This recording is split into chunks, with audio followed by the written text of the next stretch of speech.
Who was the first to conquer space? It's incontrovertible that the first to conquer living space is the Castro convertible. Who conquers space with fine design, who saves you money all the time, who stops in the convertible line. Castro convertible. If you'd like furniture that combines beauty, comfort, and utility at an amazingly low price, then the place for you to go is Castro. At Castro, Route 9, a half-mile south of the Latham Circle, you'll see the world's largest and most beautiful display of convertible furniture. There are hundreds of exquisite sofas, love seats, and sectionals, ranging from early American and French provincial to ultra-modern. Each converts to the most comfortable bed, and each is priced amazingly low because Castro is America's largest manufacturer of convertible furniture, selling direct to you. Please remember, you cannot buy a Castro convertible anywhere but at a Castro showroom. Castro, Route 9, a half-mile south of Latham Circle. Open evenings. Radio 59, WROW. First on the dial, serving Albany, Troy, and Schenectady. And now, another tale well calculated to keep you in suspense. In medieval times, in order to tell a tale of unmitigated horror and suspense, troubadours had to tell of the doing of witches, of werewolves and ghosts.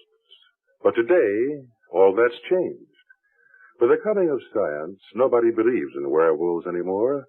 And beside our electronic computers and nuclear energy, the shades of ghosts pale and fade.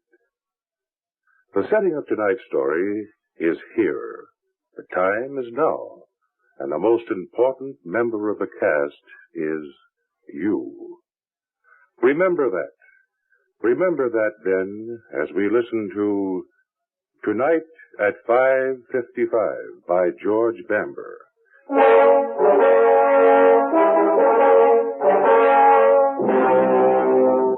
Chairman, something I'd like you to consider before we proceed any further. Marlene? Yes, sir. What time do you have?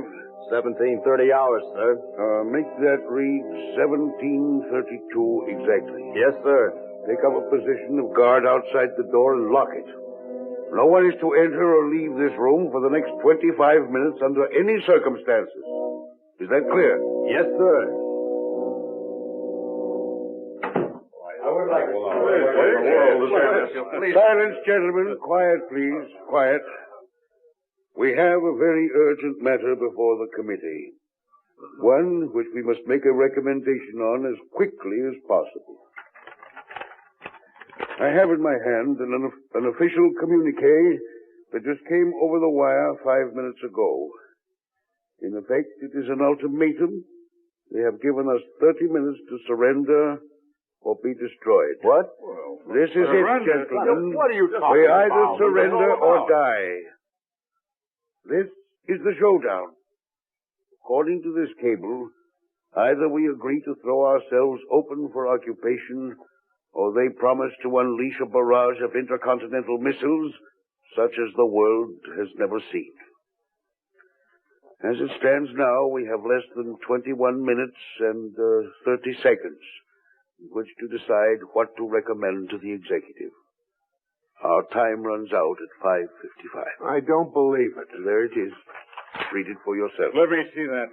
It's true. I still don't believe it. Gentlemen, this is of essence. Time.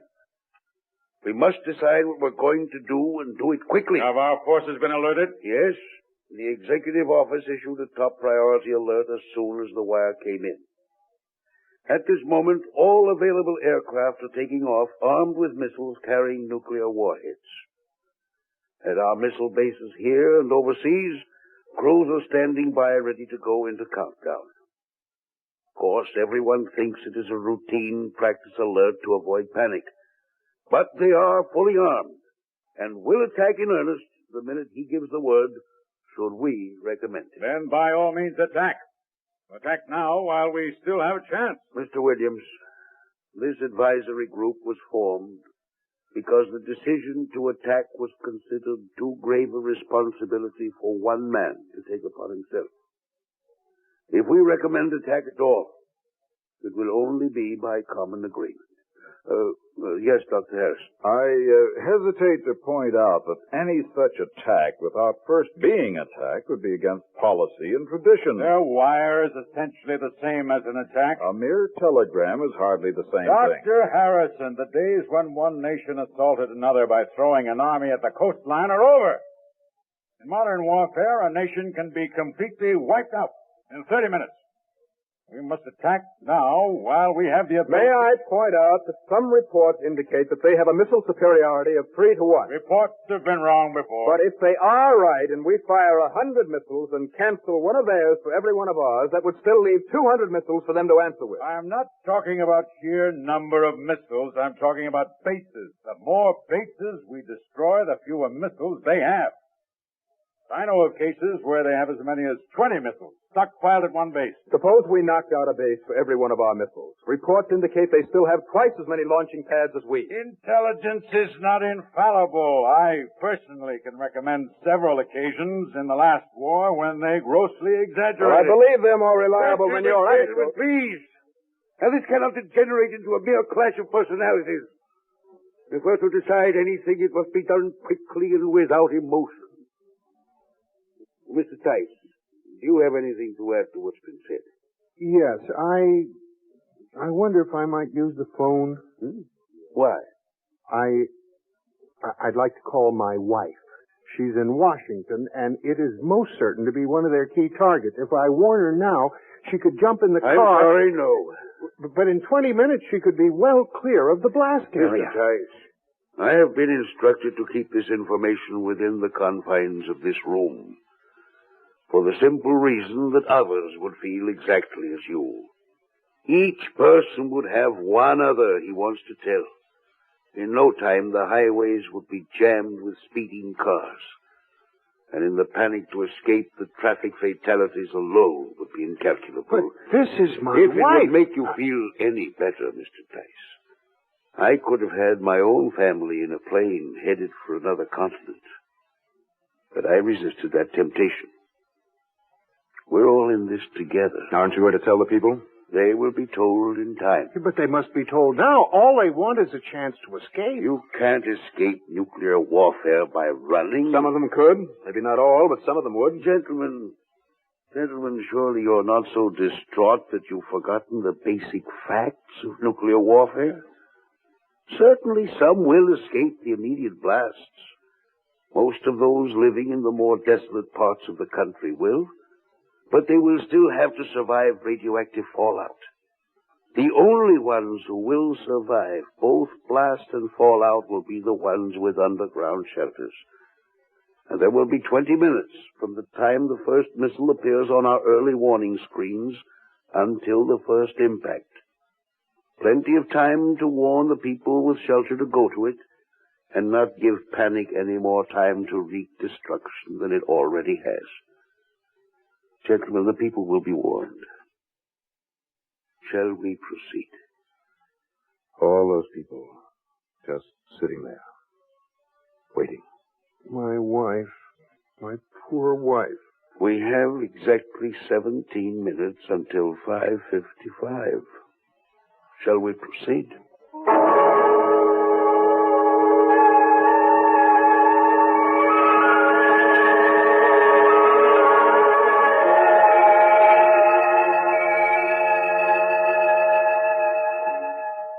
In just a moment, we will return for the second act of Suspense. Do you have an air conditioner? Do you have a forced air furnace? If you do, you need to change filters regularly, twice a year at least. When you change, get new Fram Permachem-treated air filters. New Fram, F-R-A-M, Permachem-treated air filters. A revolutionary new development of the world's leading filter manufacturer, these new Fram air filters trap and hold more dirt, dust, pollens, and other airborne irritants than ordinary filters.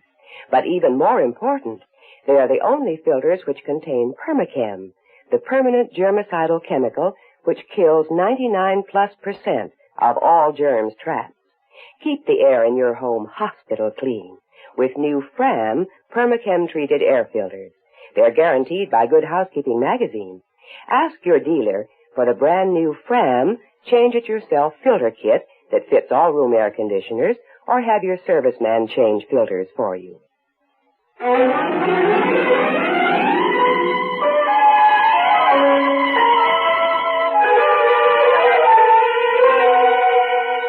I still say attack now while they don't expect it.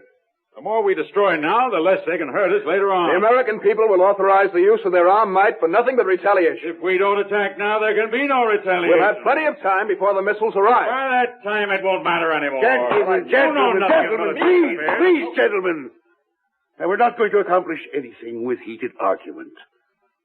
Before we became embroiled, I believe Dr. Harrison was speaking. Thank you, Ed. Gentlemen, I believe there's one question we've lost sight of in all this argument, and that is whether they have any intention of attacking us at all. What? Well, of course they do. We have the paper right here. We have a cablegram that came over the official wire, no more. Now, since that time, there's been nothing but silence, no confirmation, nothing. I, for one, seriously doubt if they have any intention of launching a full-scale nuclear attack on us now or ever. Completely irresponsible. Gentlemen, please. Let Dr. Harrison finish. Before we worry about a nuclear Armageddon, we must first ask ourselves, what do they want? Now, the answer is obvious: world domination. The next question is, if we stand in the way, why didn't they send the missiles instead of the note? Again, I think the answer is obvious. They want to capture us, not destroy us. Here, we must ask ourselves, what profit a man to conquer the whole world if he lose his own soul? What are you driving at? Yes, Dr. Harrison, please be brief. We have only 14 minutes and 22 seconds. Well, suppose we don't surrender, and they carry through with their threat. What would happen? Now, it is estimated that it would take a total of 300 IBM and intermediate-range missiles to put us out of action. Do you know what that many megatons of nuclear explosives would do to a country of this size? Population centers would be heaps of concrete and steel ash.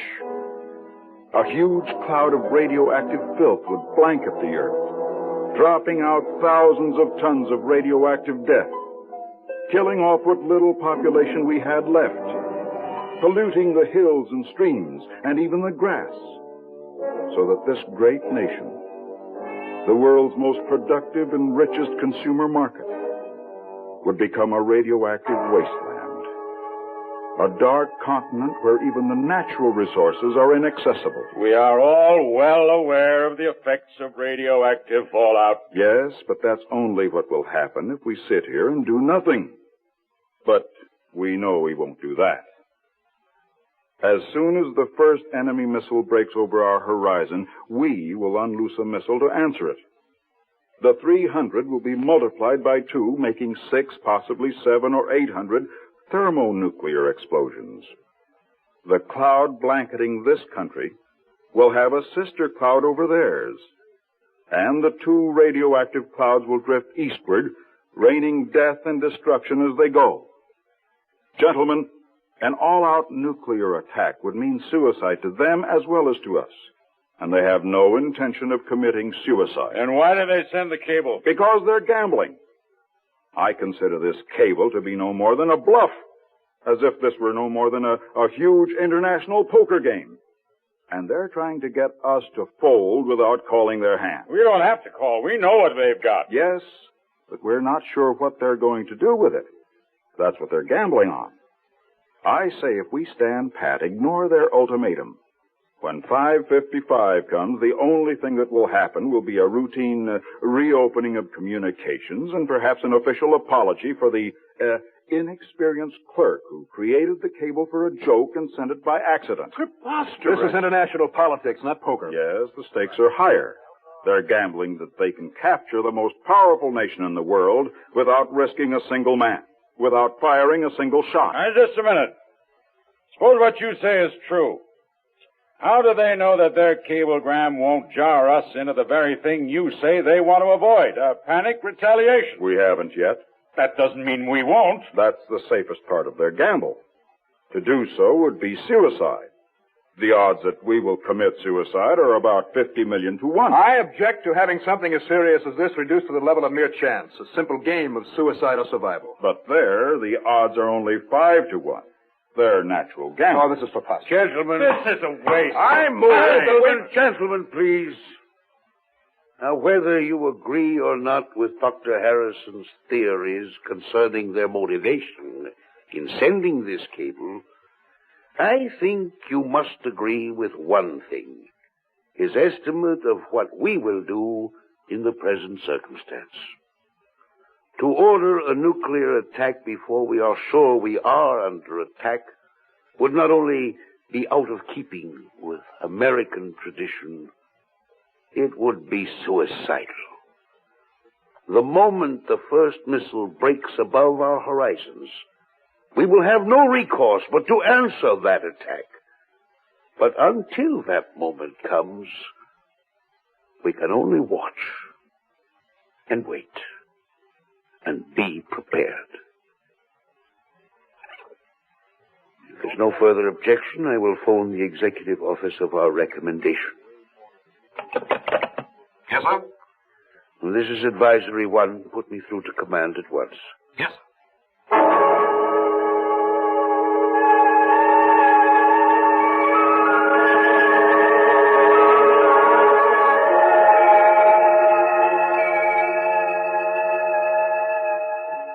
In a moment, we will return for the third act of Suspense.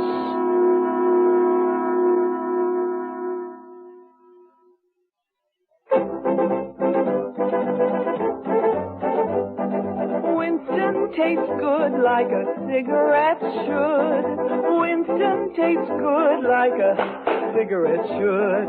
Winston gives you real flavor, full, rich tobacco flavor. Winston's easy drawing too. The flavor comes right through to you. Winston tastes good like a cigarette should. A modern filter? Sure, Winston has it.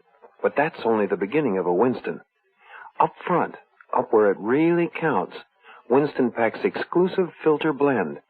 Light, flavorful tobaccos, specially selected and specially processed for filter smoking. Filter blend. That's why it's fun to smoke Winston, America's best-selling filter cigarette. Winston tastes good like a cigarette should.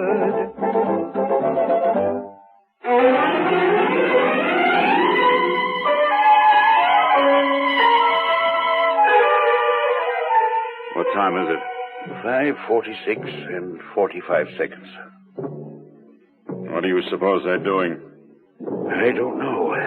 Mr. Chairman, if you please, I'd like to be with my wife. I'm sorry.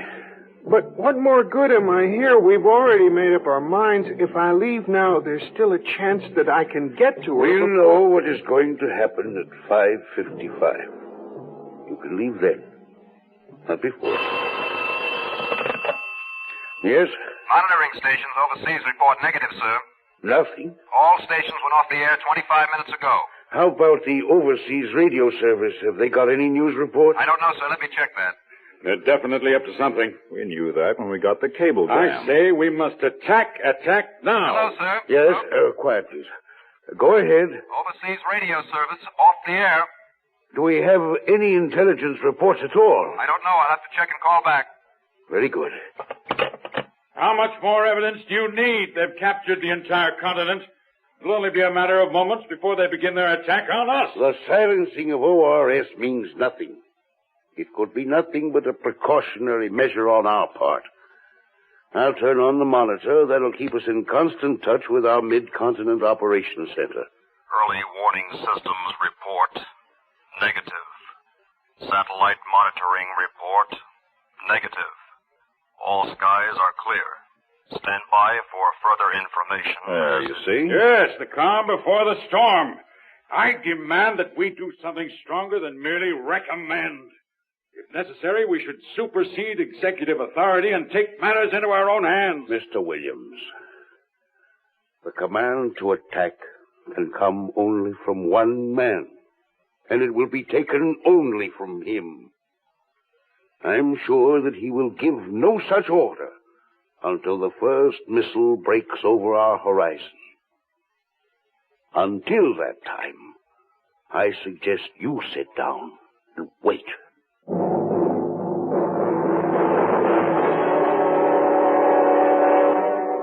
In just a moment, we will return for the concluding act of Suspense.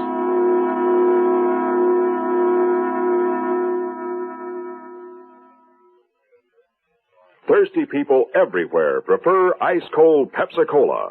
And because it's light, it refreshes without filling. Charlie, be sociable. I am, Kay. Pepsi is a favorite of thirsty people from Maine to Hawaii, from Alaska to Florida. Charlie. It's perfect for parties or picnics, so serve Pepsi to your guests. That's helpful, but... This is the sociable part. Keep plenty of Pepsi ice-cold and ready. Remember, it goes fast because everybody likes Pepsi. Singing still sounds more inviting. May I? Be sociable, look smart, keep up to date with Pepsi. Drink light, refreshing Pepsi.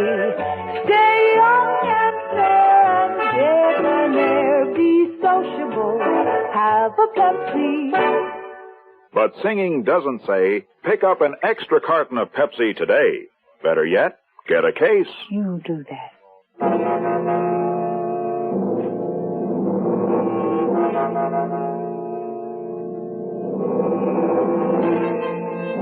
The mathematical probability... There's no time for mathematical probabilities. This is war. There is no war until the first shot has been fired.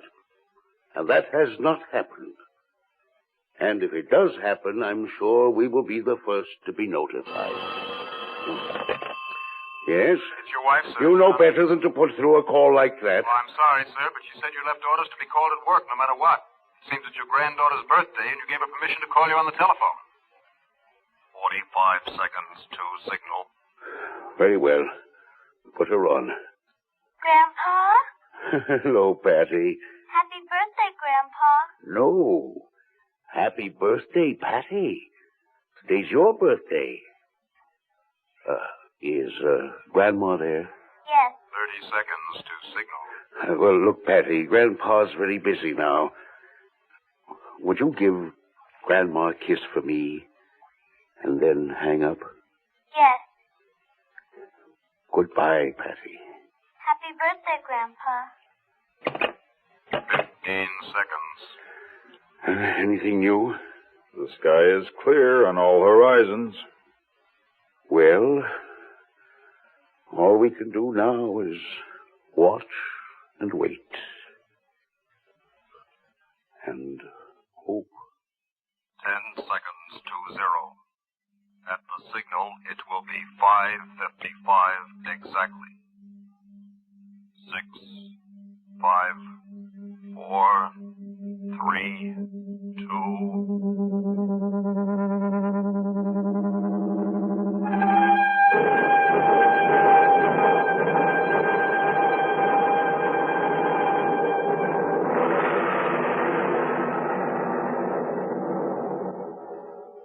Suspense.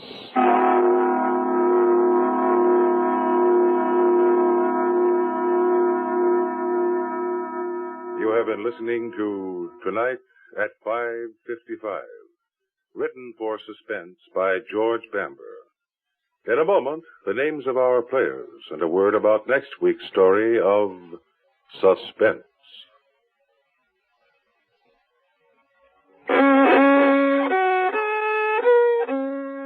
Are you all out of tune because you're irregular? Then help yourself get back in tune with Kellogg's All Brand. You'll feel right on pitch when Kellogg's All Brand goes gently to work. Relieves constipation due to lack of bulk by supplying your system with bulk-forming whole bran. Yes, a daily bowlful of Kellogg's All Bran with milk helps put you right back in tune. The natural way. The good-tasting way, too. Fact is, Kellogg's All-Bran is the one brand cereal that combines proved effectiveness with appetizing taste and crispness. It never gets mushy in milk.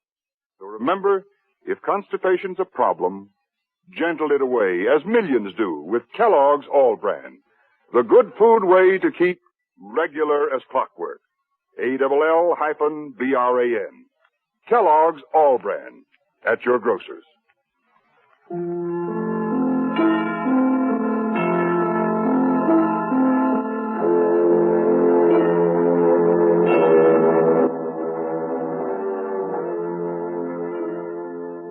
Heard in tonight's story were Louis Van Rooten as the chairman, Ralph Camargo as Harrison, John Gibson as Tice, Whitfield Connor as Williams, Bob Reddick as Stinnis, Larry Robinson as the Marine, and Francie Myers as Betty.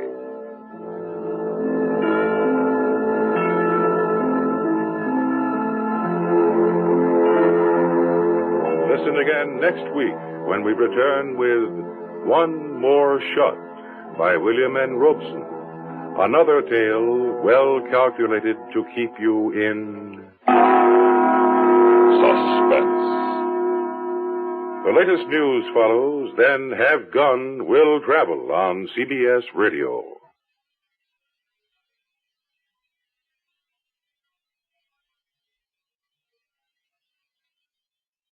Good evening. This is Richard C. Huttelet with news analysis. Easter Sunday is an odd time indeed to note the birthday of Nikita Sergeyevich Khrushchev. But there he stands, 66 years old today, a reality with which this generation must cope. He has set himself up in competition with the Christian ethic. In place of redemption through sacrifice, which is perhaps the central tenet of Christianity, Khrushchev advocates satisfaction through obedience. Even those who are sure that eternal religious values will prevail and that communism is a passing thing find themselves compelled to meet its challenge in much of their daily existence. That this should be so is due in large measure to the little man who now begins a new year of life. Nikita Khrushchev has pictured himself as one who has grown to fit the office he holds. Certainly, there was no visible aura of greatness around him when I worked in Moscow shortly after the war. Even traveling around the Ukraine, of which he was then boss, one saw him as no more than a tough, competent administrator. What was not apparent immediately when he rose to the top after the death of Stalin was the degree to which he contributed to his own success. He was no intellectual giant to command respect as a Marxian theorist, nor was he an old revolutionary. Khrushchev was an ice-cold, practical politician who had clawed his way to the top. He had learned how to fight, to intrigue, to wait, and to survive, and that is the man he is today. When theory suits his purpose, he spouts theory, like self-determination and coexistence. But he drowned the Hungarian rebellion in blood and applauded the Chinese doing the same in Tibet. In moving to the top, he condemned Stalin's personality cult and preached collective leadership. Then he picked off his opponents one by one, Malenkov, Molotov, Kaganovich, Zhukov, Bulganin, until he is now the sole ruler of the Soviet state. Stalin could hold Russia in check through the weight of his prestige and the cruelty of his police machine. In his last years after the war, the Soviet Union became an outcast among nations. Its foreign activities were naked terror, bloody purges in Eastern Europe, the Berlin blockade, the Korean War. At home, it was stagnant, over-centralized, muscle-bound.